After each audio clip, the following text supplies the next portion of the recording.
A wonderful morning to our viewers across the world. It's Ayo Adams on the sports segment of the weekend show. We'll start with the reigning headlines across the world of sports. Benjamin Mendy found not guilty of rape and attempted rape at the Chester Crown Court for all the cases brought against him in the last 2 years. The World Cup winner wept in the dock as he was unanimously acquitted on Friday, July 14th, after jurors deliberated for about 3 hours and 15 minutes after a 2-week trial at the Chester Crown Court. Former Manchester United players Paul Pogba and Memphis Depay have responded to Benjamin Mendy's being cleared of all charges against him after being found not guilty of rape and attempted rape, asking for what would be done to people who falsely accuse athletes and what's next for acquitted athletes who aren't found guilty. Moving on, the FIFA Women's World Cup. It's 5 days away to the FIFA Women's World Cup, jointly hosted by New Zealand and Australia. The tournament will kick off from 20th July to 20th of August 2023. The Super Falcons are housed in Group B with co-host Australia, Republic of Ireland, and their first opponent in Canada. While the FIFA Women's World Cup will kick off in 5 days' time, and it's going to be nothing but a spectacular across the world of football, as our Super Falcons are housed in Group B with some of the most formidable opponents there. They are also housed in Group B with co-host Australia inside their path to glory at the FIFA Women's World Cup that's going to be held in a couple of days now. Moving on to the Men's World Cup draw for the African teams have now been unveiled for the 2026 FIFA Men's World Cup. The draw happened over the week. The FIFA Men's World Cup is scheduled to hold in USA, Canada, and Mexico. Nine groups of 6 have been drawn, while for the first time the continents will be represented by at least 9 countries. This is a consequence of the new competition format adopted by FIFA. And finally, moving to tennis, Ons Jabeur and Novak Djokovic have now made it into consecutive finals at the Wimbledon. Ons Jabeur, the happy Tunisian, will once again battle for Grand Slam and African supremacy, as she will look to become the first African to become a Grand Slam champion. Our fellow finalist in the gentlemen's singles final, Novak Djokovic, the Serbian, is also into his 5th consecutive Wimbledon final and becomes the first men's player to ever reach 35 Grand Slam finals, surpassing Chris Evert on 34. Well, that's all on our top stories. Well, taking off from where we left off last weekend, I have in the studio with me Chibuzo Ibe, who is a sport analyst and a tennis enthusiast, to continue the discussion we had from last week. Good morning, Chibuzo. How are you doing? Good morning, Ayo. Thank you for having me. Always a pleasure. Let's pick up from where we left off last week. We were talking about, the tennis development in Nigeria, harnessing the talents that we had here. You gave a broad background of the development. Now, I just want you to for anybody who just stumbles upon this, maybe now, maybe tomorrow, maybe in the future, maybe years to come, to develop a tennis career, where do you start from? Where do you go to in Nigeria?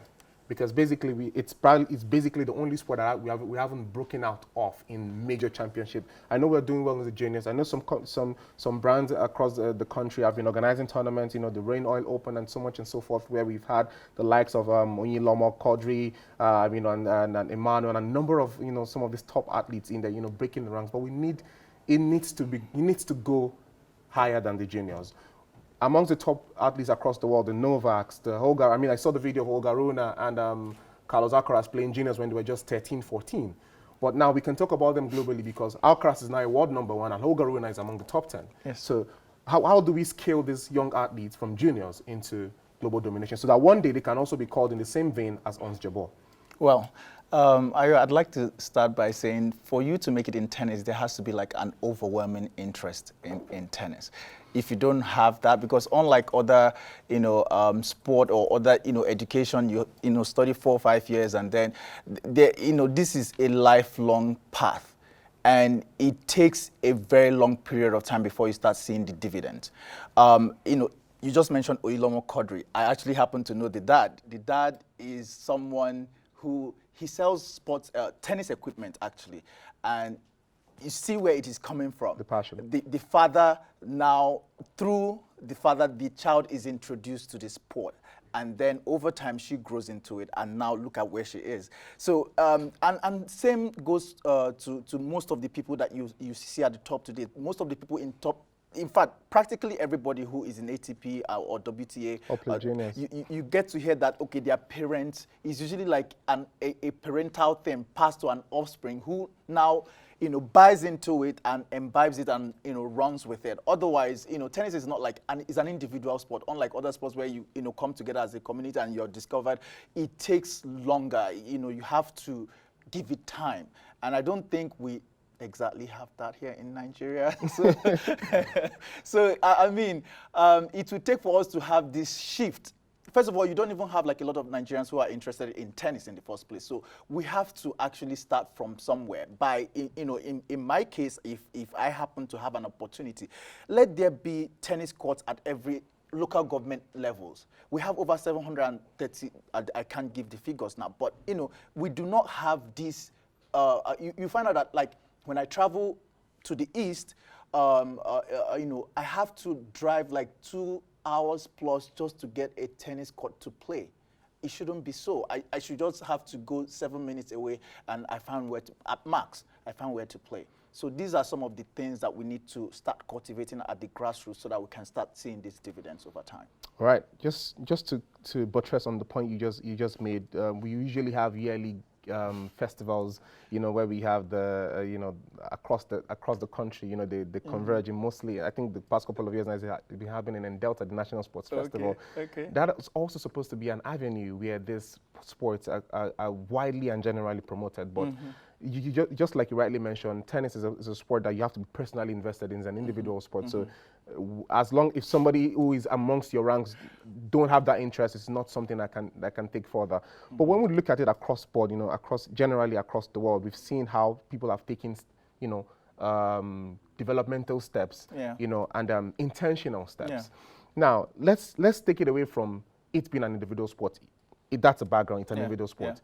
Yeah. If a government wants to say, look, we want to invest in tennis, because regardless of it being an individual sport, the government can say, we want to invest in tennis. Sure. And these are the modules and structures we want to put in place. What are the basic necessities that have to be put in place that just it's there? If you want to play, maybe a little token for registration, a little token for training to keep the facilities running, because when things are given for free, people do take it for granted. A little token for participation, a little token for registration and for maintenance of whether the court or the indoor places. What are the basic necessities that has to be in place? First of all, this is an area where I'm very sensitive about, because like I'm totally, if you know me, my entire lifestyle, I'm totally vested. So I get to talk to these individuals, and this area in particular, I'm hot, I'm angry when I engage these players. You find out that, first of all, lack of access. Abuja National Stadium, the tennis courts. I was just engaging them just roughly, and I was asking what it would take for me to host a tournament here. And, you find out that there are protocols upon protocols, and these are supposed to be public courts, assessed and accessible by the public. You're not supposed to go through all these bureaucratic and cadres to be able to assess them. In fact, you're even supposed to be incentivized to use them. First of all, they cut the fees, that are supposed to be paid to use these facilities, and you also, because it's a public, you are assigned, maybe officials who would, these are the ways that, these are places the way our taxes are supposed to be going to, so we can actually promote this and get the young people into this sport.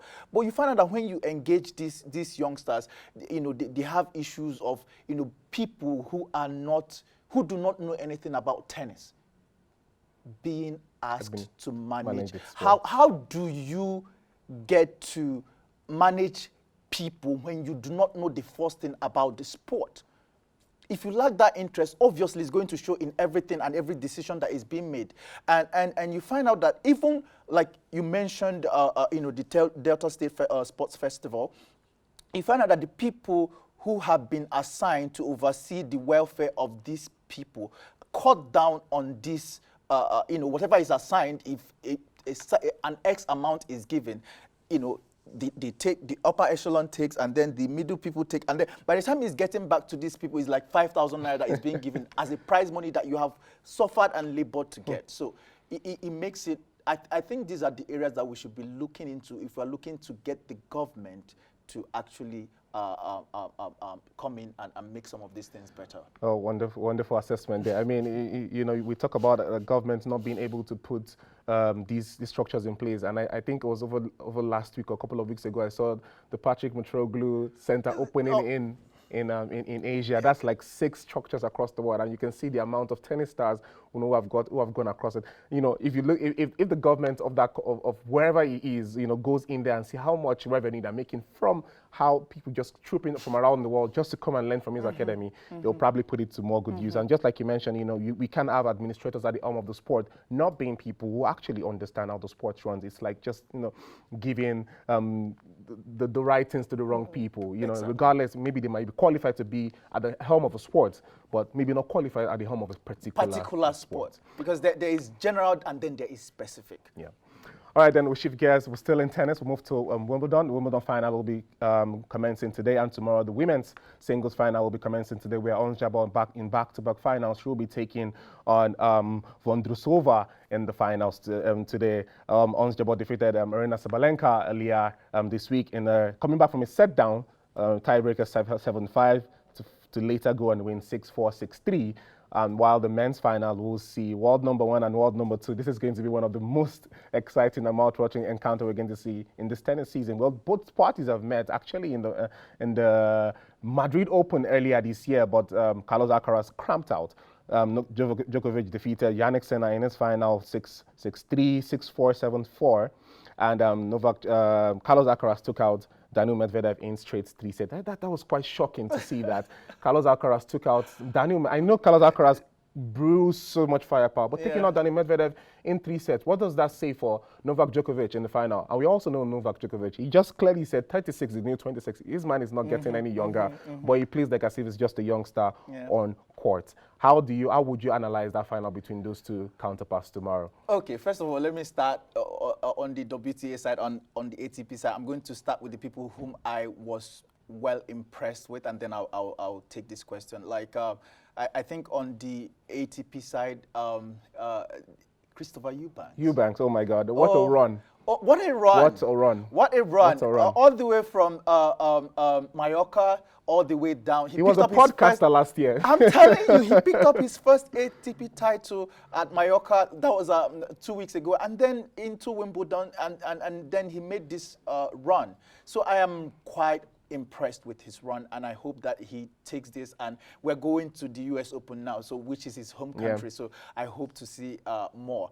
And talking about the game that we're going to have tomorrow, Alcaraz and Djokovic. The 2 times that they have met so far have been on the clay surface. Clay surface, 1-1 each. In Madrid last year and this year, which is just like last month. Yes. On, I think 6th or 7th of last month, where they met, and Djokovic took him out in 4 sets, I think. I am really looking forward to it, because if there's one thing I know about Alcaraz is that he knows how to adapt. And this is a whole new surface. And, I think he has grown and has learned from that, which is probably the message that he had sent through dispatching Medvedev in 3 straight sets. And it was a cruise. It was a cruise, there was no struggle whatsoever. It was just like a walk. And this is Medvedev, whom we know will make the points from areas that are not possible for a lot of players. Probably the only person you would think would stand against Novak and take him out. Exactly. I mean, he did at the US Open, and he couldn't find answers. So I am well impressed. And if there's anybody whom I think would face Djokovic, I think is Carlos Alcaraz, and I look forward to it. Just a sentence. Vondrousova or Ons Jabeur? Are you leaning towards Africa, or are you going to Czech Republic? Ons Jabeur. Just because she has knocked on the door last year, and I would like to see her get this year. All right, then. I'm more than certain that we are all Ons Jabeur here at the weekend show, and Africans, we're wishing that Ons Jabeur picks up the first ever Grand Slam for an African. The Tunisian will be playing later today. Make sure you tune in and make sure you watch that. Well, that's all I have for you on the sports segment of the weekend show.